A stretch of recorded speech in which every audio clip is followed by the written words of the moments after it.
2026-27 diagnostic വിപുലമായ സേവന പദ്ധതികൾക്ക് തുടക്കം കുറിക്കുമെന്ന് ഭാരവാഹികൾ വാർത്താസമ്മേളനത്തിൽ അറിയിച്ചു.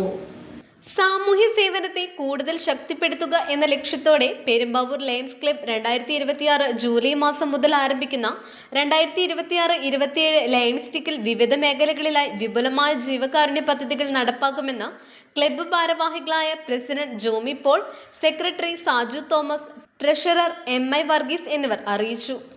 പാർപ്പിടമില്ലാത്ത അർഹരായ കുടുംബങ്ങൾക്ക് ഭവന നിർമ്മാണ സഹായം നൽകുന്ന നന്മ ഭവനം പദ്ധതിയാണ് പ്രധാന പരിപാടികളിൽ ഒന്ന്. അത് ചിറ്റലപ്പള്ളി ഫൗണ്ടേഷനുമായിട്ട് യോജിച്ചാണ് അത് ചെയ്തുകൊണ്ടിരിക്കുന്നത്. അത് കാലങ്ങളായി അത് ചെയ്യുന്നു. അത് ഈ വർഷവും ഞങ്ങൾ കണ്ടിന്യൂ ചെയ്യുന്നു.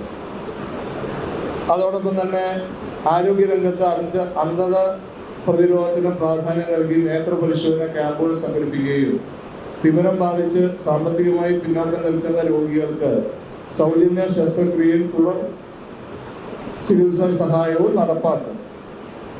സൗജന്യ ചികിത്സയ്ക്കായി സൗത്ത് ഇന്ത്യൻ ബാങ്കിന്റെ സഹകരണത്തോടെ ഹൃദ്രോഗികൾക്ക് ആവശ്യമായ ഡിഫിബ്രിലേറ്റർ മെഷീൻ നൽകും. അത് ഏതാണ്ട് 3 ലക്ഷം രൂപ ചെലവുള്ള മെഷീനാണ്. അത് ഗവൺമെന്റ് ഹോസ്പിറ്റലിലാണ് ഞങ്ങൾ കൊടുക്കാൻ ഉദ്ദേശിച്ചിരിക്കുന്നത്.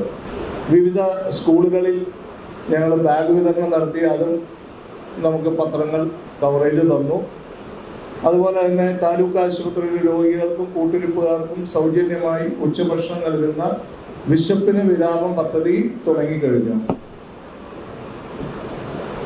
ക്യാൻസർ രോഗികൾക്ക് ചികിത്സാ സഹായം, സാമ്പത്തികമായി ബുദ്ധിമുട്ട് അനുഭവിക്കുന്ന ഡയാലിസിസ് രോഗികൾക്ക് ധനസഹായം, നിർധനരായ രോഗികൾക്ക് ചികിത്സാ സഹായം എന്നിവയും ഈ വർഷത്തെ പ്രധാന ജീവകാരുണ്യ പദ്ധതിയാണ്. മാമോഗ്രാഫി സ്ഥാനാർബുദം കണ്ടുപിടിക്കുക 1000 പേർക്കാണ് നമ്മൾ ഈ കൊല്ലം പ്ലാൻ ചെയ്യുന്നത്.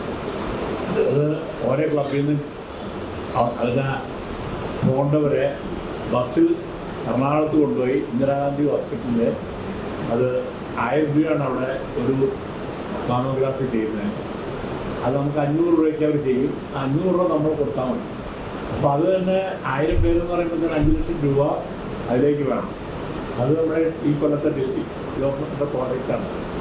അതൊരു നല്ല പ്രോജക്റ്റാണ് പോകുന്നത്. പലരും ഇത് അറിയുന്നില്ല. തുടക്കത്തിൽ കണ്ടാൽ ചികിത്സിച്ച് മാറാവുന്നൊരു അസുഖമാണത്. അതിൽ പലയിടത്തും ഇത് നടത്തുമ്പോൾ ആണ് അവർ അറിയുന്നത് ഇങ്ങനൊരു അസുഖമുണ്ട്. അതൊരു നല്ല പ്രോജക്റ്റായിട്ടാണ് കാണുന്നത്. അത് തന്നെ എല്ലാ ക്ലബിൽ നിന്നും അവിടെ ഒരു ക്യാമ്പ് നടത്തി അതിൽ നിന്ന് അവനെ കൊണ്ടുപോകേണ്ടവരെ 10, 20, 30 പേരെ കൊണ്ടുപോയി തിരിച്ചുകൂടെ ഉണ്ടാകും. അത് നല്ല പ്രോജക്റ്റാണ്. ഇത് നമ്മൾ കൊയിനോണിയ എന്ന് പറഞ്ഞ ഡയാലിസിസ് നമ്മൾ പലരെയും നമ്മൾ 100 പേർക്ക് 100 ഡയാലിസിസ് അല്ലെങ്കിൽ അങ്ങനെ കൊടുക്കുന്നുണ്ട് പൈസ. പാർപ്പിടമില്ലാത്ത അർഹരായ കുടുംബങ്ങൾക്ക് ഭവന നിർമ്മാണ സഹായം, ആരോഗ്യരംഗത്തിന് പ്രാധാന്യം നൽകി നേത്ര പരിശോധന ക്യാമ്പുകൾ, പെരുമ്പാവൂർ താലൂക്ക് ആശുപത്രിയിലെ രോഗികൾക്കും കൂട്ടിരിപ്പുകാർക്കും സൗജന്യ ഉച്ചഭക്ഷണം, നിർധനരായ രോഗികൾക്ക് ചികിത്സാ സഹായം എന്നിവയും ഈ വർഷത്തെ പ്രധാന ജീവകാരുണ്യ പദ്ധതികളാണ്. പരിസ്ഥിതി സംരക്ഷണത്തിന്റെ ഭാഗമായി വൃക്ഷത്തൈ നട്ടുപിടിപ്പിക്കൽ, ശുചിത്വ പ്രവർത്തനങ്ങൾ എന്നിവയും സംഘടിപ്പിക്കും. ഡോക്ടർ ജോൺ ജോസഫും വാർത്താ സമ്മേളനത്തിൽ പങ്കെടുത്തു. News desk Perumbavoor.